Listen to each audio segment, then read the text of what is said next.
went from doing $10 million in 2020 to doing $30 million in 2022 to $50 million in 2023 to $100 million.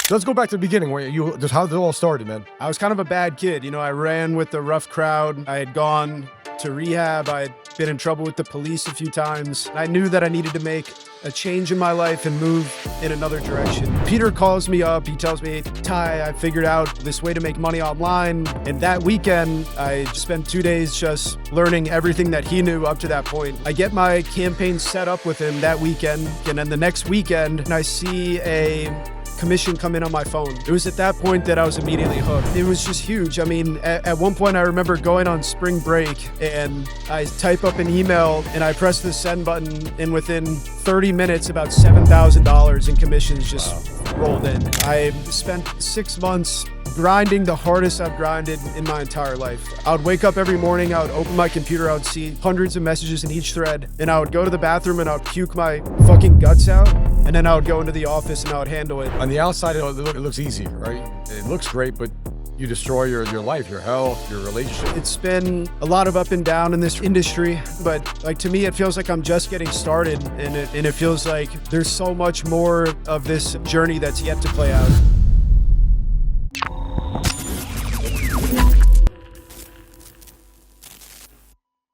Get ready to level your shit up with the LFG show. We travel the globe to bring you heavy hitters from all walks of life. We've been talking some serious business, from the best digital marketers, government contracting experts, to top athletic and celebrity doctors. We've got it all covered. We're talking to guys with cash in for billions with a B. And the best thing is, we're just getting started. So hold on tight. We're about to crank it up a notch. Get ready for next level networking and masterminds within the LFG community. Scared money don't make no money or honey. Hit the subscribe button, drop a like, leave a comment, and let's fucking go.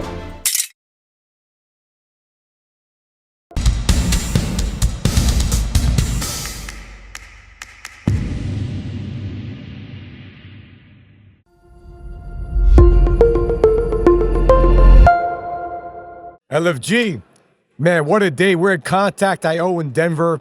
Phenomenal day. We got a really special guest. This guy, I've been wanting to get him on the show for a while. We had his brother, Peter Day, on. Short interview with him at ASE a couple weeks ago.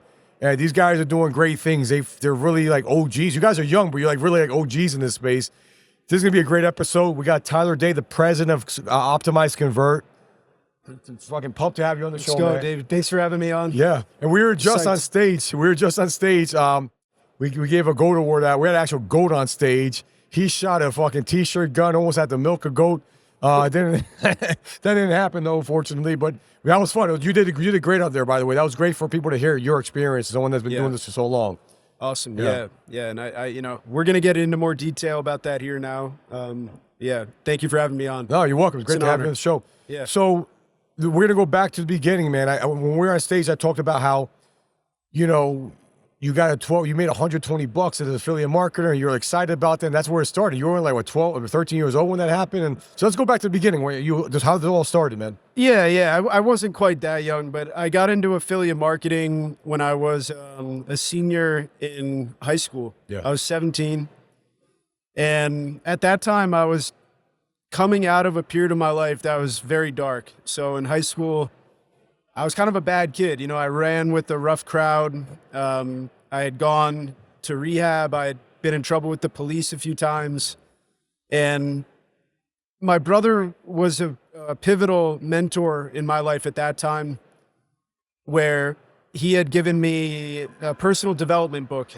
I forget the name of the book. It was by someone named Danny Johnson. And she had this story where she had gone through similar struggles to me. Like, she was a drug addict, and she, was at a lowest of the low point, and then had a big turnaround in her life. And I basically pivoted from what I was doing and, the bad shit that I was doing, to actually wanting to change my life, and I wanted to be better, and went from sort of misbehaving all the time and getting into nonsense to, getting out of school every day and going to the gym. And that became my new outlet. And that was really like the start of my personal development journey of just changing my mindset to have healthier habits of, every day going into the gym, which is something that I still do to this date, and and reading personal development content, which is something I still do every day to date. And I spent about sort of 6 months just getting my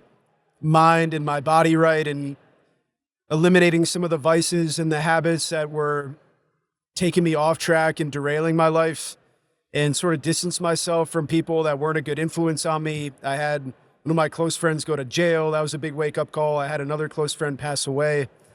And it was a big wake-up call. And I knew that I needed to make a change in my life and move in another direction. And at that point, Peter was in college, and Peter was always a hustler, you know? And Peter's 3 years older than me, so he was, at that point, a sophomore in college. And Peter had been up, you know, late at night with bloodshot eyes, Google searching, you know, how to make money online, and was just desperate to figure it out.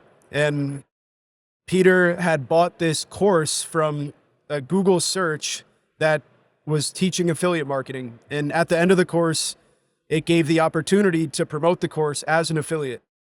And one of the methods that it taught was running ads on search to basically promote this make money online program, right? So Peter, being the smart, savvy guy that he is, immediately figured it out, and right away had a search campaign that was spitting out profit for him and was making money for him. Not to some big degree, but, you know, a couple grand a month in profit, that kind of thing. So Peter calls me up. He tells me, Ty, I figured out, you know, this way to make money online. He's in college, right?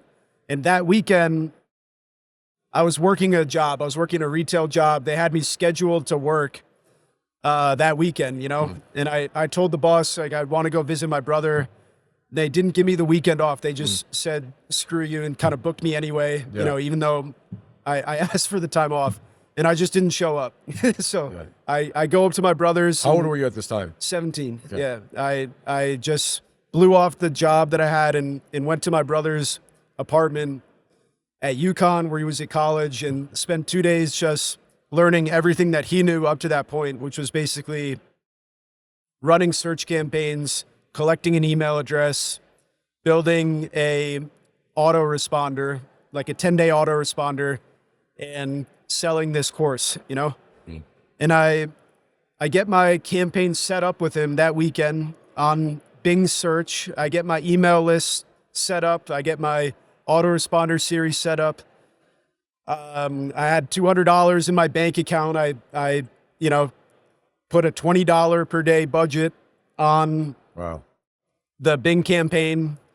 I, you know, went back and, you know, went to class for the week. And then the next weekend, I was, you know, at a campfire or something. Like, I was hanging out with a buddy, and I see a commission come in on my phone. It was a small commission, you know, $120 or something like that, right?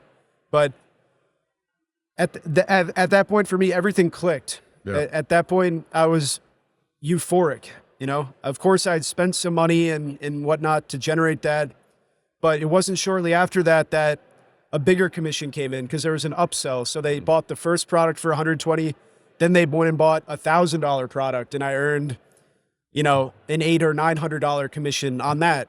And it was at that point that I was immediately hooked, and I knew that this was something that I wanted to do and my path forward for my life. So at that point forward, I was rocking and rolling. I had about, you know, a $200 per month budget that I could spend on Bing ads. And in return, that would make me maybe about like $1,000 a month or something in revenue. And, you know, that's not a lot. And for, you know, I ended up getting into a good college. I got into College of Charleston and was in my dorm room and basically spent, you know, half the day going to class, and I spent 6 to 10 hours a day just doing anything I could affiliate marketing related. So I had my little search campaign that was running, and then I didn't have much other money to spend on marketing. Any other profit that came from the search campaign was just spent on like food and just regular shit that you know, it's not much money, right? So I needed to generate more things, and I started doing SEO. I started busting my ass doing 5 entire blog articles a day that would be keyword-based articles, like make money online type stuff to try to sell this coaching, course that I was promoting on Bing through organic traffic. And it ended up going nowhere. And, I spent basically 2 years, about 3 years, completely spinning my wheels. I would make a little bit of commission when a sale would come in, and I would, at that point, there were all these different traffic sources. At that point, the narrative was, oh, you need to test all of these traffic sources. It wasn't just Facebook. It wasn't just one thing that you tested. It was, you need to find these traffic sources. That was kind of the narrative that I was following at the time. So it was, okay, I made $1,000. Let's deposit the $1,000 into Traffic Vance or whatever, which was like a Pops ad network that required like $1,000 minimum. Burn through that money trying to figure out Pops. Okay, now I'm back to square one. Like, let's go work at the restaurant. Let's go fill up some water glasses and make another $1,000. Yep. And then I would try something else. I tried a direct mail campaign. I had saved up $5,000 or something like that. And I figured out how to buy a list of addresses and get a postcard design and sent out some postage piece to however many people and lost all that money, right? Yeah. So it was like it was about 3 years of basically complete trial and error where I had some little wins here and there, but overall didn't make any money and just straight up failed. And at one point, through the grapevine, I heard about this guy that was offering one-on-one coaching and got connected with him. And me and Peter pooled our money together. We both didn't have much at the time. I think we somehow managed to pull together maybe $3,000 between the two of us. And we actually paid our first official, real one-on-one mentor for legit coaching on what he was doing at the time, which was rent-to-own lead gen. And this was all about doing something similar to what we were doing. He was running ads on Bing and generating his own leads on his own landing page for an email submit, to where then somebody would type in their email and then it would redirect into another offer link that paid $4 or something for an email submit. So it was the most janky setup. We didn't even know that you could pass an email through and have it pre-pop into another page. It was like they would type an email, it would redirect into the offer link, and they would type the same email in again. But it somehow worked, And it was the first campaign that actually just cracked off for us. And immediately we were spending money and making back, 50%, 100% ROI on the spend. And it was scalable because this was a nationwide lead gen campaign for an area that was in extremely high demand, which was basically affordable rent-to-own housing. And there was not that much competition on the search. We could get a lot of spend out of it. So me and Peter immediately started applying for credit cards, and we each got a credit card that maybe had a $10,000 limit. Within 1 week, had spent $20,000, made back $30,000. We were on weekly pay with the network. So essentially, we were able to scale this campaign extremely fast because we were making a high margin. We were getting paid weekly. We were paying off our credit card weekly. And within 30 days, went from having $3,000 in our bank account to doing, $3,000 a day revenue, nice. Making like maybe $1,000 a day in profit or something like that. And how old were you guys at this time? At that Early point, 20s maybe?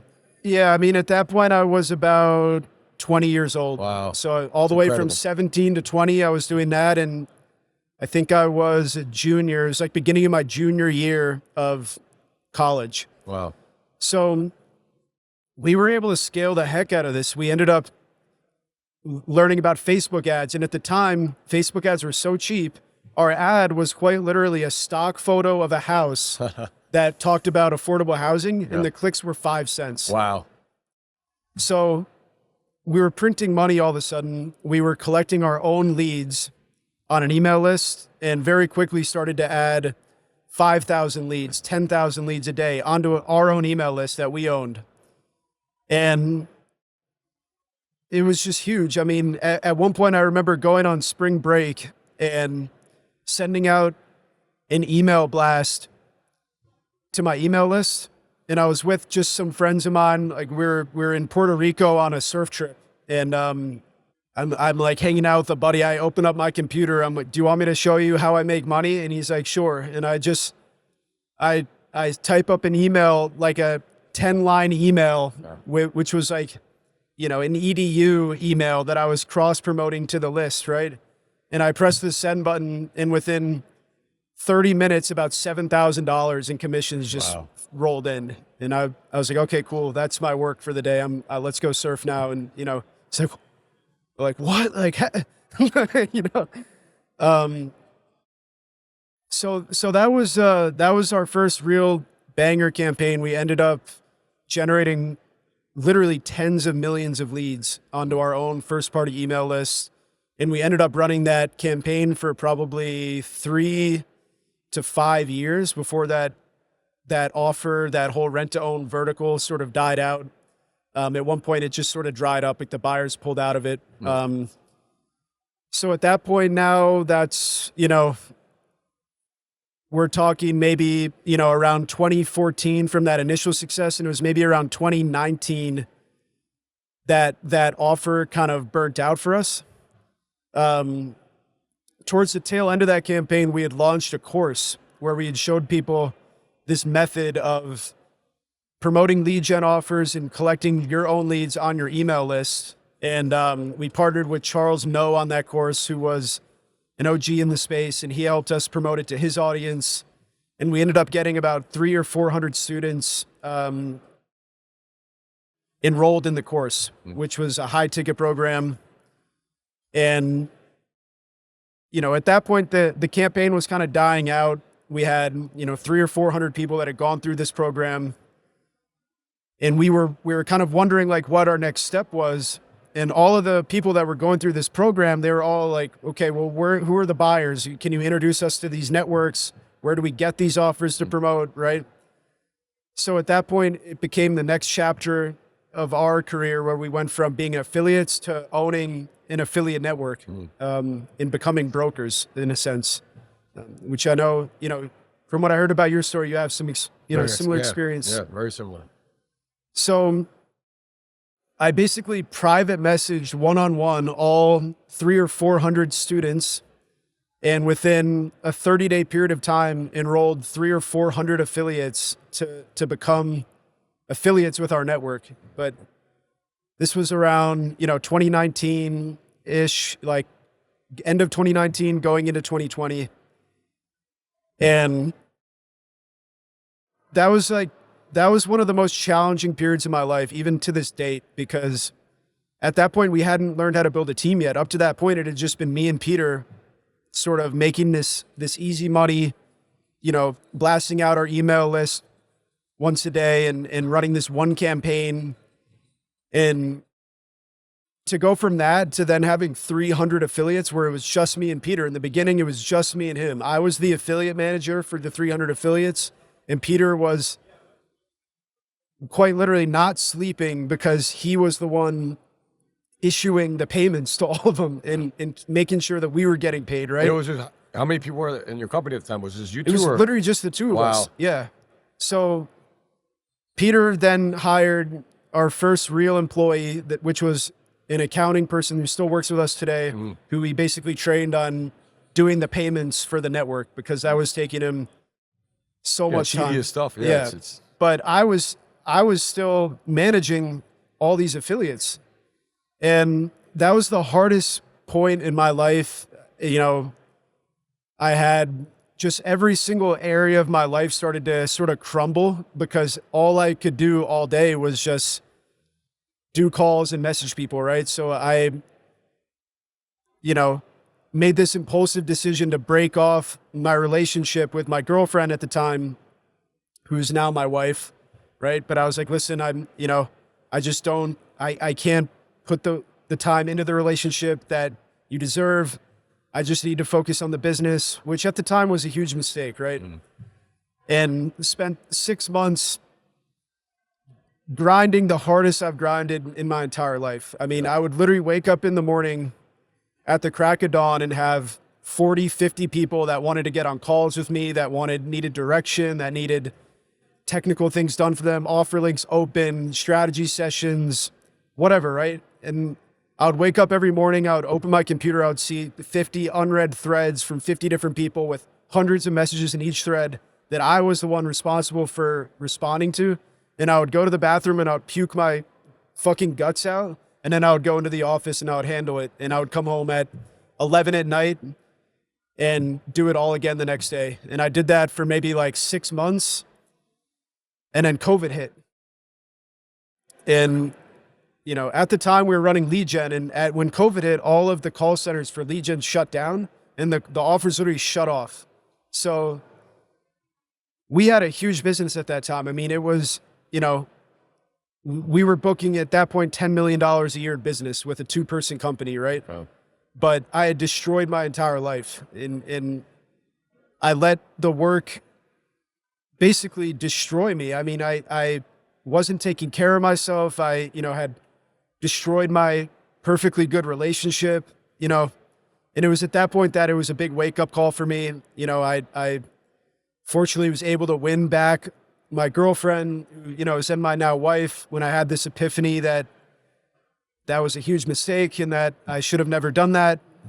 And then I began putting more of an effort into building a team to then, you know, because obviously it wasn't going to be sustainable at that rate. I mean, you know, we were doing a lot of business, but I don't know. I wasn't capable of doing it. It was more work than 2 people could possibly ever handle, right? And a lot of balls were getting dropped. I mean, there'd be, you know, 30 people that messaged me in a single day that were affiliates of ours that I wouldn't even get to reply to until like 3 days later. And at that point, they're just like, all right, like, screw you, like, you know. So at that point, it became a next chapter of our life, which is building a team. And we ended up only really operating that network for about 1 or 2 years because there was just some, you know, the network model was not great for us. I mean, there were just some issues with it, a variety of different issues around just working with that many affiliates and the advertisers that you're working with. They don't really want the traffic from affiliates. They wanted it from internal teams, and the affiliates were just running dirty stuff. And I would show affiliates my winning campaigns, and the next day they would just like stab me in the back and circumvent us and go direct. And like, I was just like, you know what? Like at the time we were running, we had maybe like 2 or 3 media buyers that were internal on the team. And I said, you know, me and Peter decided that we were going to basically shelf the affiliate network model and just focus only on building our internal team and basically build it into a bigger company, but with the right model of, I mean, obviously people run successful networks, and if you were an affiliate that we had to cut off, you know, my apologies, my condolences, you know, it's nothing personal. But the right direction for us, we decided, was to just run it with the smaller team of internal media buyers where we had better oversight over them. There was loyalty. They weren't, you know, circumventing us the next day. They weren't running things that we had no idea that they were running. We could have full control over the creatives, and really, you know, build a long-term business like that.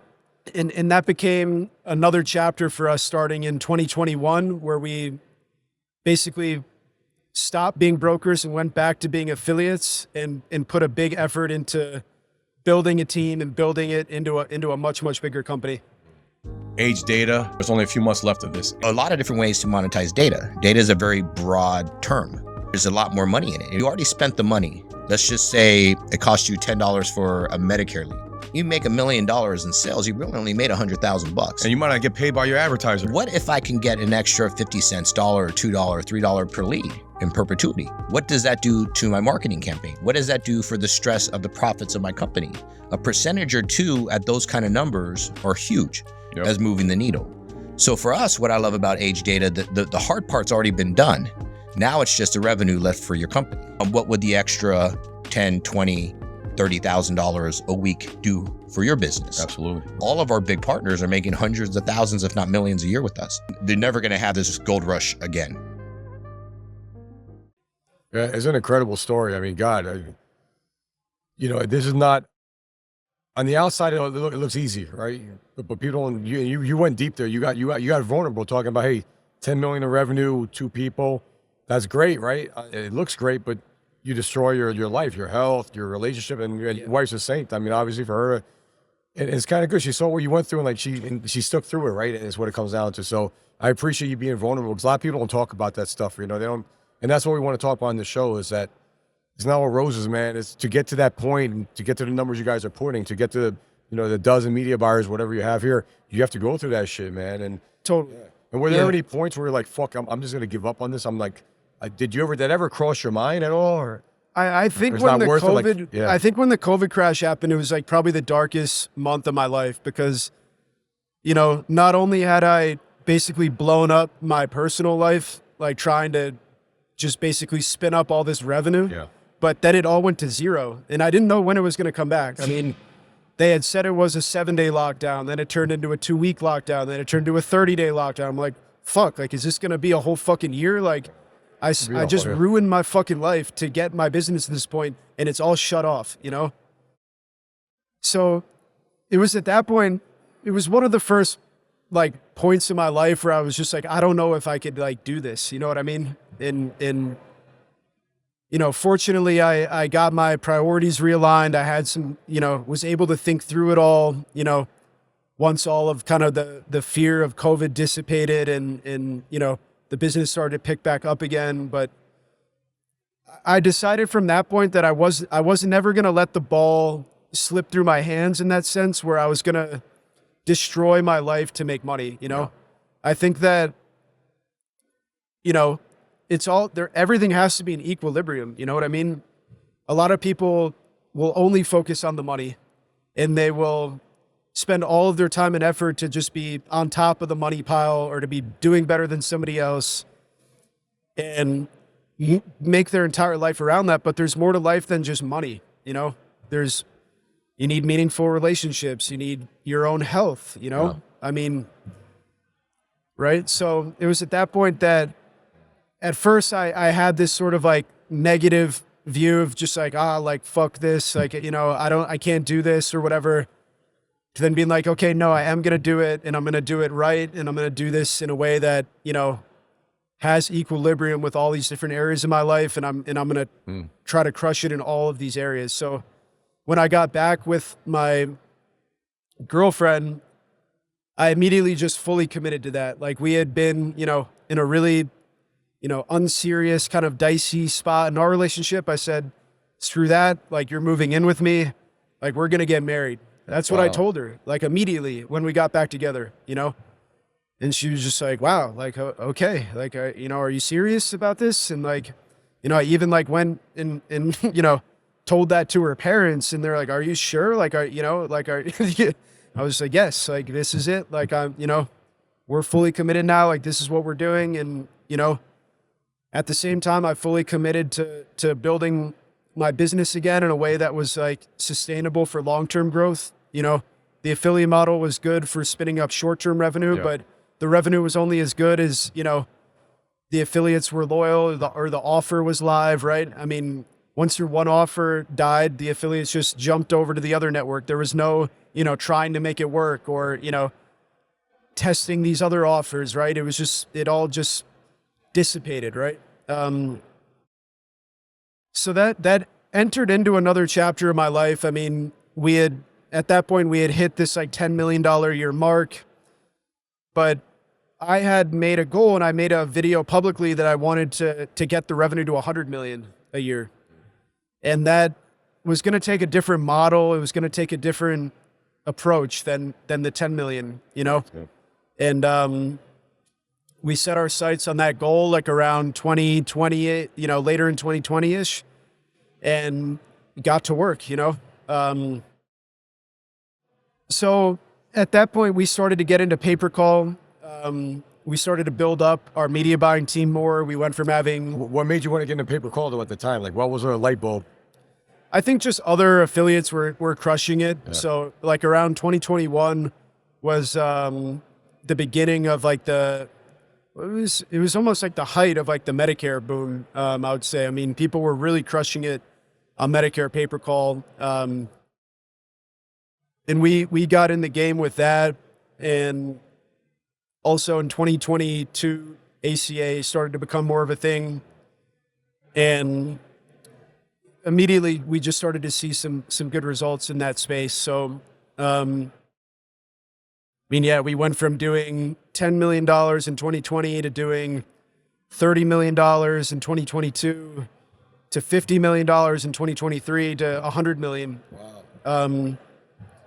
Congrats. I mean, that's crazy. So yeah, we hit the goal that we wanted to hit. You know, we made this goal back in 2020 that we wanted to hit that specific revenue figure, but you know, I can't take all the credit for that because, you know, it wasn't me. I mean, you know, in order to get to a number like that was all of our team working together, and it was Peter hustling on the client side of the business with 3 other people that were bringing in tons and tons of buyers. It was, you know, me hiring and training media buyers, but that was a multi-year process. And by that point, you know, the media buyers that were crushing it were people that I had hired years prior, you know, and very little of it had to do with me personally or Peter personally. It was just sort of the collective team just all putting in their best. And, you know, I can't take all the credit for it or nor can Peter, but yeah. We talked about it on stage, and I talked about this with Peter a couple of weeks ago at Affiliate Summit. I think you guys are great at hiring. You have a great hiring process. I know a lot of people on your team. They're all consistent, and you seem to have. I don't know why. I'd like to talk about the methodology of you guys. I think it's not. I know the media buying side. I know you guys have very stringent criteria. You interview 100 people, and you hire one out of those people, right? But I think that's really an art to be able to do that, and I've struggled with that very much so. That's been one of my struggles, you know. But yeah, you can't. 2 of you can get to 10 million, but you're not going to. Those 2 won't get to fucking 100 million. It's not going to happen. You'd be dead, right, if you got that number with the 2. But it takes a team, man. So, but the hiring process is so important. I fucking struggle with it. So I would ask you. I'm always asking for advice for me, for the audience, because I think that's the like that fine line, man. Yeah. You know. So. So I think that we've taken a different approach to hiring. I think when other people look to hire a media buyer, they might go on like Indeed.com and make like a job listing for like a media buyer, and they'll have people that have worked at ad agencies or whatever, right? And they got to convince them to work with them, or they got to, you know, whatever, right? And that can still work. I know people that have built great teams just off of like job sites and stuff like that, but our team building process was more of an organic process where we started putting this work into this sort of training and coaching, like back in like 2019, to where we built up a small following. I mean, our YouTube channel is not big. I mean, we have about 4,000 people that watch it, but these are all diehard affiliates, and a lot of them have gone through our old coaching programs or have been learning just from the organic content on the YouTube channel. Nowadays, we just do everything for free. We don't sell courses. We haven't done that in 5 years. I mean, we just put out free content, and our approach has been always to lead with value and to give first. Yeah. And through that approach, I believe in this world that what you give, you get, right? The law of reciprocity, call it karma, you know, whatever you want to call it, right? But what you put into this world is what you'll get out. And a lot of times I didn't know why I was doing certain things, you know, but I just had sort of this gut feeling, this voice that was just telling me to just do it, right? Like at one point we ended up leaking a winning campaign of ours that we were still running at that point, you know, where I basically, there's this hernia mesh mass tort at the time, and it was like making good money for us. I mean, like we were spending $1,000 a day, making like $3,000 a day back. I mean, it was a great campaign. Mm-hmm. And I basically recorded the whole ad campaign, my real ads, like the real lander, and I put it on a case study, and I think we were selling it for like $7 or something like that, right? I just put like some minimal, you know, extremely low price point for something of that value, right? And I just emailed it out for free to my list, right? And there were so many people that went through that were just like, holy shit, like I can't believe you just shared this. And like they went on and immediately became successful affiliates because, you know, that one offer died out like pretty quickly. You know how torts are, like they're good one month and bad the next, right? But immediately they were like succeeding as affiliates, and they were like, well, I can't do all this on my own. I can't manage the whole client side of the business. I don't have the cash flow to do all this. Like, you're the one who put me onto this. Like, can I just come work with you? It's like, we just had armies of people that were interested in working with us and still do to this day, right? I mean, more people than we could ever work with apply. And, you know, if you've applied to one of our hiring rounds and you haven't been accepted, don't take it personally. There's only, you know, so much capacity that we have. I mean, right now our entire company is about 25 people and about 13 media buyers, right? So it's not like there's just infinite spots on the media buying team, but maybe once every 6 months we'll do a hiring announcement. And from all the good faith and value that we've built in the industry over the years, it comes back to us, you know, by people basically willing to join our team and to work with us. And I appreciate that. And I'm very grateful to be in that position. Yeah, it's an incredible story because what you talk about with value, giving the value, like that $7 course, like it brought you probably made people millionaires from doing that, right? And easily, man. And you didn't, easily. So you didn't see initial financial gain from that, but long term you did because you had these elites. You bring them value, so they want to give you value back, and they're loyal to you, right? So exactly, that might be one of the keys right there. Exactly, yeah. I think, you know, of course you got to be careful in what you share in a sense. I mean, of course you don't want to just leak all of your winning stuff or what's working for you, right? But in that sense, like I knew that campaign wasn't going to be running forever. I knew that maybe it had like a short runway, but I knew how valuable it would be for people. And maybe that one campaign wasn't going to be the thing that they do forever, right? But maybe it was good for a month or something, right? And maybe they could take that and they could do it with other tort offers or just apply to other lead gen verticals, right? And that's exactly what people did, you know? And I think, of course, you need to be careful about leaking your alpha, right? I think everybody, all these affiliates in this space, we all have our secret sauce, right? And of course, you don't want to just give that away because then you're gonna ruin your business. Like straight up, I'm being transparent. Like I'm a guy that loves to share value with people, but it has to be done in a way that isn't gonna just like permanently take all the wind out of your sail, like indefinitely in business, right? So it's like, yeah, I had this one campaign that was one of many things that we were doing. It was a short-term thing. People got a shitload of value out of that, you know? Did it permanently take all the wind out of my sail with, you know, my next year in business or 5 years or whatever? No, but it was so valuable to people that, you know, that value came back to me. So yeah, I would challenge and encourage other people to share value in a space in a way that could really help other people, but be mindful to do it in a way that isn't going to necessarily wreck your business or take all the wind out of your own sail. I think there needs to be some sort of smart way to do it, right? And I think the best way to do it is just to share what you feel comfortable with and just do it for free, you know? You don't have to, I think where people get caught up is like if they try to, you know,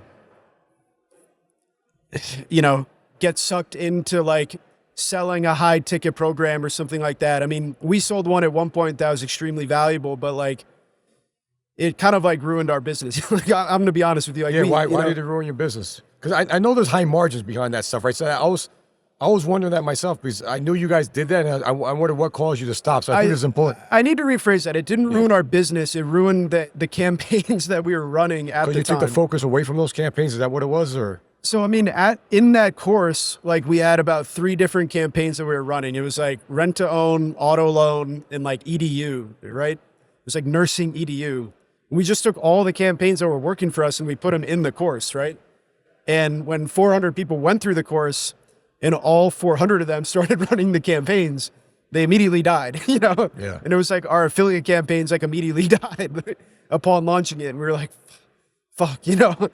But, you know, I had a longer term vision than that. You know what I mean? And we had to basically short term pivot to like building that network business and, do other things in the space before we built up, before we decided to get into these other, pay-per-call campaigns and do all that. Right. So I think it's important to share value. I think it's important to help others. I think you need to do it in a way that's not going to just wreck your own business, So just be savvy, What you put into this world is what you get out. And, the more people that you can help, the more value that you can bring, the more value will flow back to you, right? So I would challenge you guys to think about that.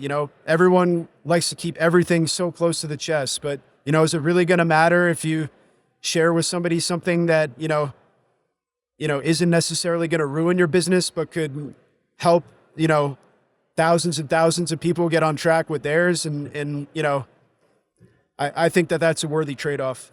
Yeah, I agree. And at the end of the day, everyone's looking for there's hope, right? That's what hope is. Politics is all hope.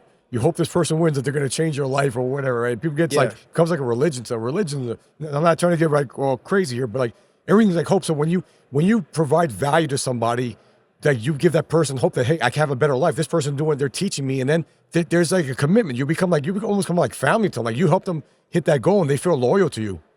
For sure. Yeah. I mean, I think in one sense, like gratitude has a short memory, I think that there was a lot of people that I put onto this space that literally changed their life. But then a month later, like they're pretending like they all did it and they all figured it out. Right.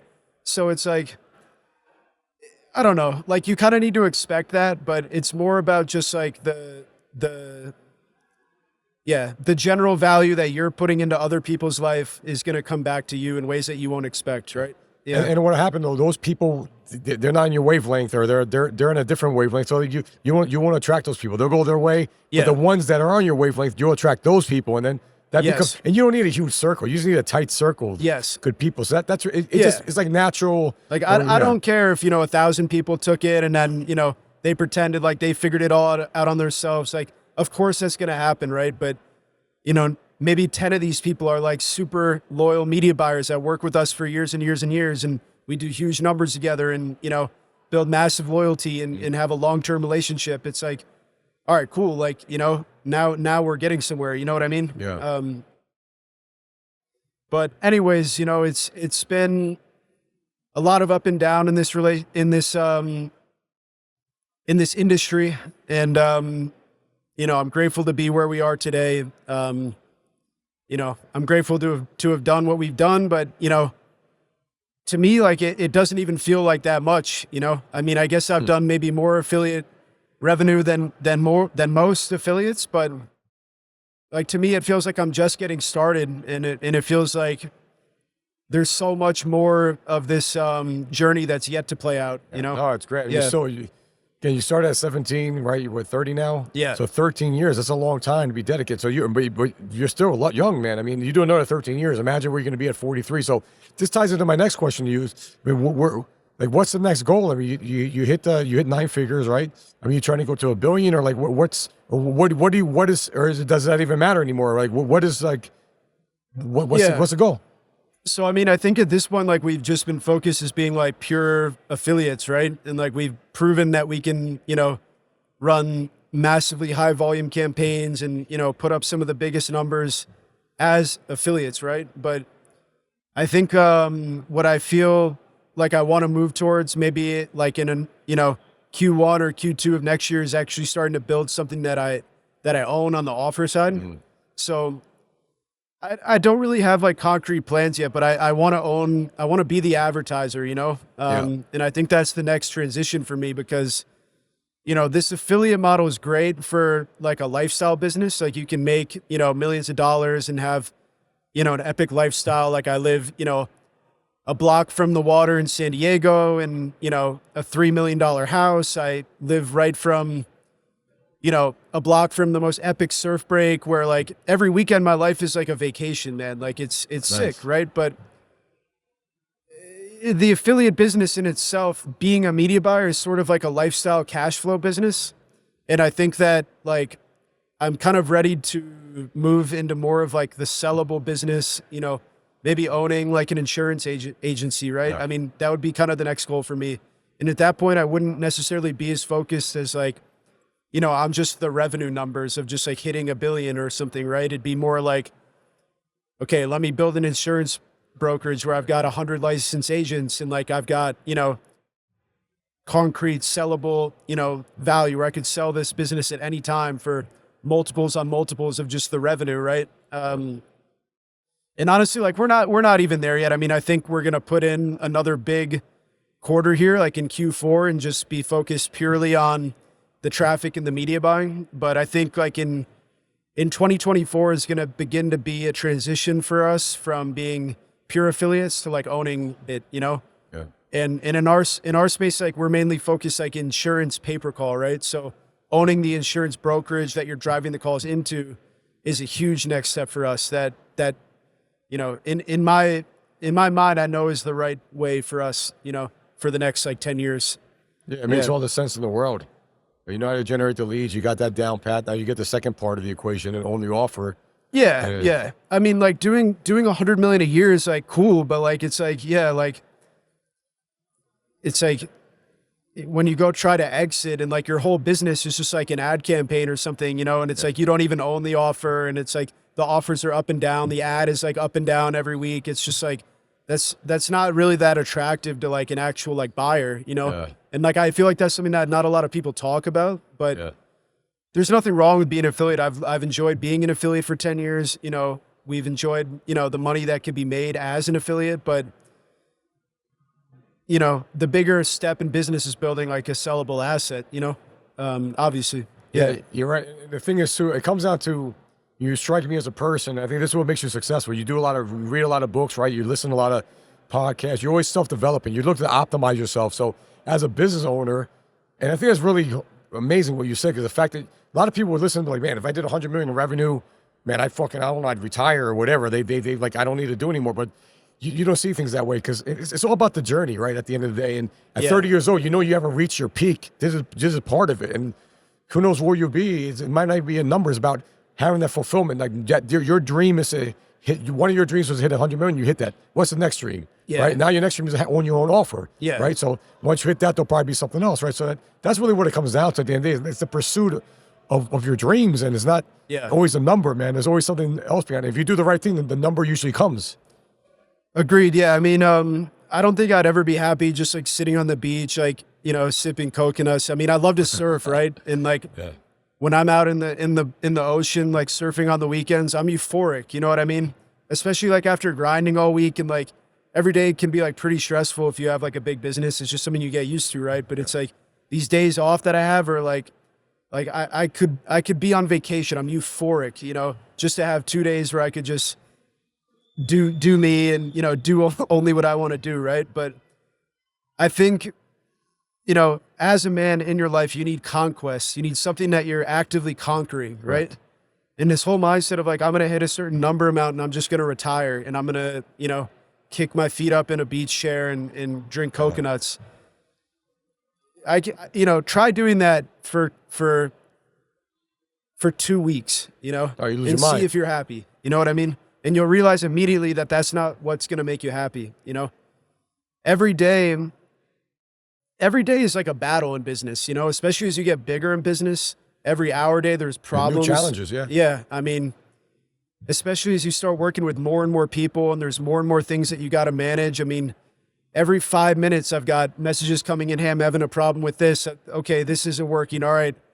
You know, whatever, right? It's like, it quite literally feels like war, you know what I mean? But it's like, I feel like as a man, like you kind of need that, for me at least, like I feel like I need that level of like chaos in my life, you know? And I kind of like thrive off that shit, you know? Like at first I sort of had like a negative attitude about it. Like when I first got started, like I wanted to work the least amount possible and make, you know, the most amount that I could working the least.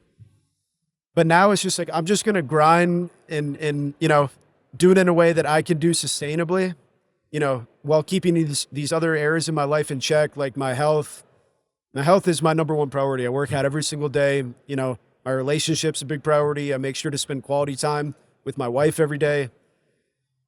And it's all about keeping these areas in check, right? But it's not about just like hitting a certain number and just like kicking your feet up. I mean, I think that that's something that a lot of people like strive for, but maybe at a certain age of retirement, it makes sense, right? But I mean, at 30, that's absolutely crazy to be thinking about doing, you know? So anyways, it's embrace the chaos, you know, that's what I say. And your ability to manage stress is going to be the ceiling of your potential. So the more business that you do, the more stress that comes with it. Exactly. They go hand in hand. So in order to make more money, you need to do more business. And in order to do more business, you need to handle more stress, right? And that's where sort of this personal development comes in, where a lot of stress is perceptive. You know what I mean? A lot of stress comes down to like your own self-talk about it. You know what I mean? You know, a lot of people will say things to themselves like, oh, the stress is killing me, or, oh, I can't do this anymore, you know? But it's like, even when the most stressful shit's going on, I'm just like, all right, like bring it, you know? Like when a day's going on where it's like quiet, I'm like, all right, like bring it on. Like, let's get some more shit going. Like let's spin up more business. Like there's not enough chaos going You on run right towards now. it Like, rather yeah, than running. like, Yeah, it's interesting. like if I have like a quiet day, I'll immediately be thinking about like, okay, like, do we need to go into a hiring round? Do I need, you know, like 5 new hires that I'm trying to train at once? Like, do we need, you know, 30 new clients? Like, what do we need right now? Like, if things are too calm and like comfortable, it means that you're doing something wrong. Yeah, you're you right know? about that. You need to be living in an uncomfortable area, but not to a point where it's going to like destroy your life. Like, I think in that one point, you know, when it was just the two of us running the network, like it wasn't good, right? Yeah. But I think you need to push it. Like, you need to go up to your comfort zone and you need to basically push it like right above that, you know? So if your comfort zone is like, let's say like, you know, an 8 out of 10 or something on like the work side, like push it up to like a 10 out of 10, or like, you know, whatever you're going to be like slightly uncomfortable doing. And that'll just become the new norm. And then you'll adjust to that. And then once you adjust to that, you can push it up a little bit more, you know? Yeah, guys, that was amazing. Well, you said it got me thinking too. You know, it's that's what I love about this show, is that we get people like you that you have a different mindset than the other guests, and each guest has a different mindset, but you got to learn from each one of them. I mean, I think that embrace the chaos, that's huge. There's always gonna be chaos in our fucking business, any business, no matter what you're in. Yeah. I mean, a lot of it's just about staying calm too, right? I mean, I think one of the most important qualities of being in business, or even just being a media buyer, is your ability to stay calm, because things are going to be so volatile that, you know, a calm person is somebody who's going to be making better decisions. They're going to be, you know, able to communicate more clearly with other people, and they're going to be able to manage their own emotions and not, you know, blow up themselves, right? So, I mean, of course, everybody has their like, you know, tricks or whatever that they do, you know, to stay calm, whether it be exercise, whether, you know, for me, I like surfing. I like, you know, going, even if there's no waves, I'll just go sit out in the ocean for an hour. And it's like, I'll literally go from being, you know, stressed. I mean, yeah, of course I get stressed every single day. Right. But I've learned how to bring myself out of those states. And like, when I'm out in there in the water for an hour, from like, you know, let's say like 6 to 7 o'clock or whatever it is, I'm on vacation, man. I could be in Fiji. You know what I mean? It's like when I come back from that, like I'm completely calm. You know what I mean? It's like, you need to figure out like how you're going to manage your own stress. And, you know, I think exercise is the best thing to do. I mean, some days I'll wake up at 6 a.m, get a workout in for an hour. And then after work at 6 o'clock, I'll go surfing. It's like, these are like 2 things that I've learned how to do to, you know, manage my own stress. And that allows me to grind even harder during that work day, you know, and take on even more responsibility and, you know, other things that people couldn't even think about, you know, managing or handling, and, you know, all of the problems or whatever, right? It's like, cool, like I got it. This is just what I do every day, right? This is just what I do, right? I mean, it just becomes the norm, you know? So yeah, that's sort of my approach to business. And of course you need to keep everything in balance and prioritize your health as number one. Sometimes, people throw the health out the window just to, be on top of the money pile. But when the health goes, you don't have shit. So you make better, good decisions. You make, and you know it subconsciously. You know that. Yeah. That's what it comes down to. And then you make bad decisions because of that. I think it affects the confidence when you're healthy. It's true. I work out like crazy. I'm doing Pilates, man. Yeah. So I'm like the only dude in these classes, but bro, it's like, it's humbling. Yeah. I'm shaking like a freaking leaf. When I come out, I feel great. When I'm in there, I'm like, why am I in this fucking place? But Yeah. I come out feeling great. You come out, you get like a little euphoric, six pack. You get cut up. Yeah, It's like, what was I worried about before? Oh, yeah, it's handled. Like, it gives you that. It gives you like that little bit of an edge, man. So it's so important. Adam Young talked about that too. He gave a great keynote speech, and his number one pillar, number one priority is health. It has to be. It has to be, because without health, you have nothing. You can have all the money in the world, man. You die of a heart attack. 35, 40, it happens all the time. Yeah. It's crazy. Totally. Yeah. So that's huge. I don't think enough people talk about that, about that aspect of it. Yeah. But man, this has been amazing. I mean, I feel like we can talk for hours and hours and hours, this was great. You guys also have a podcast, the Optimize Convert podcast, which is amazing. I recommend everyone listen to that. Yeah, the Optimize to Convert YouTube channel. Peter has a podcast that he's done called the Peter Day Podcast, which is on the Optimize to Convert YouTube channel. I'll put out various, affiliate marketing or mindset related content, a couple times a month or so. So yeah, tune into our channel and, appreciate you having us on, having me on. Sure. No, it's great. I've been wanting to have you guys on for a long time, right? And I think that I was going to talk a lot about the media buying, all that stuff. But I think what you talked about, that's important. The mindset is so important. Your story is amazing. How you had like $20 a day you would spend, right? Some people might think that you need like, 20,000 or 100,000. No, you could start with $20 a day. There's guys who do $10 a day, and you start little. You get small victory. That's what leads to the big victory. So from $20 a day to, 7-figure days, like it's just crazy. So I think that's just a beautiful thing, and that's a beautiful thing about our industry, that you can start with that much knowledge, but if you have that obsession, you want to get better. It'll happen. No matter no matter COVID, no matter stands in your way, you'll figure out how to win, Yeah. And just bet on yourself, I mean, in order to get to that point, we didn't take any money out of the business.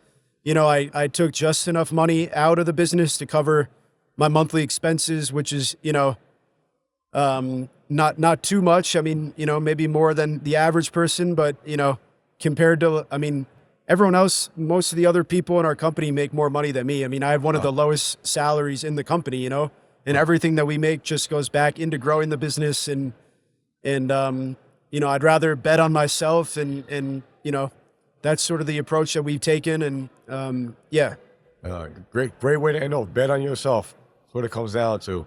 I love it. How can people find out more about you?